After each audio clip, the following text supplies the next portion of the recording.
अस्सलाम वालेकुम वीवर्स, कैसे हैं आप? उम्मीद करता हूं आप सब खैरियत से होंगे। जी हम नई गेम लेके शामिल हुए हैं इस वीडियो में, तो दिखाते हैं आपको नई गेम।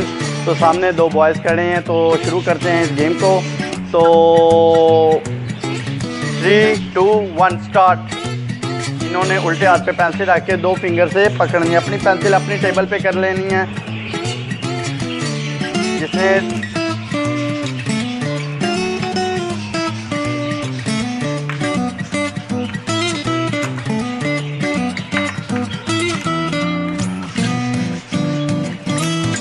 ये खिलाड़ी हमारे जो हैं जीत गए हैं, अली हसन नज़ीर। ठीक है जी, तो इनके लिए ज़रा ज़ोरदार क्लैप, शाबाश।